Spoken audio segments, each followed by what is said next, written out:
ሰላም የዜና ቱቶሪያል ቤተሰቦች፣ ለዛሬ ከስኮላስቲክ አፕቲቲዩድ ቴስት ሐምሌ 2016 ትግራይ ክልል ጋር ከተፈተኑ የ2013 ባቾች ከተፈተኑት ውስጥ አንድ ጥያቄ ለዛሬ እናያለን ማለት ነው። እሷም 55ኛው ጥያቄ 55ኛው ጥያቄ consider the number sequence whose relation given below which uses only addition and multiplication. Which one of the following is the correct value of x? So እነዚህ ቁጥሮች ተሰጥተውናል 1240 11 694 31 23 x እና 7። ስለዚህ ከነዚህ ሪሌሽን ውስጥ አዲሽን እና መልቲፕሊኬሽን ተጠቅመን ሪሌት እናደርጋቸዋለን። 140 የሚሰጠን ስንትን በስንት አባዝተን ስንት ስንደምርበት ነው የሚለው ነው የምናየው። ሶ ከነዚህ ሪሌሽን ውስጥ 12 በ11 ብናባዛው ስንት ይሰጠናል? ለምን አባዛውት? ምክንያቱም መደመር ካረኩት 140 እንደማይሰጠን የታወቀ ስለሆነ ማለት ነው።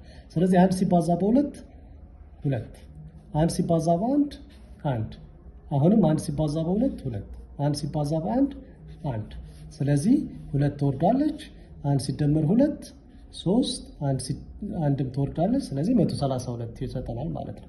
ስለዚህ ይሄ ማለት ነው 140 ለመሆን 140 ማለት እኩል ይሆናል 132 ሲደመር 8። በተመሳሳይ 194 የሚሰጠን 31ን በ6 እናባዛው። 31 ሲባዛ በ6 6 ሲባዛ በ1 6 6 ሲባዛ በ3 18። ስለዚህ 31 ሲባዛ በ6 186 ይሰጠናል።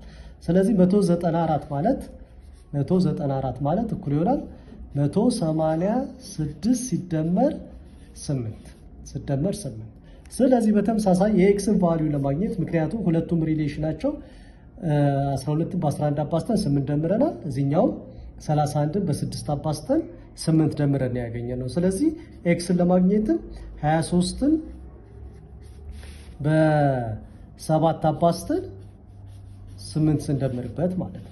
ስለዚህ 23 ሲባዛ በ7 ስንት ይሰጠናል? 7 ሲባዛ በ3 እንደ ቅድሙ እናባዛዋለን። 7 ሲባዛ በ3 21፣ አንድን ጽፈን 2 አለን ማለት ነው። 7 ሲባዛ በ2 14 ሲደመር 2 16። ስለዚህ 23 ሲባዛ በ7 161 ሲደመር 8 አለን ማለት ነው። 161 ሲደመር 8 169 ይሰጠናል። 169። ስለዚህ ኤክስ ቫልዩ 169 ይሆናል። መልሱ ሲ ይመጣል ማለት ነው።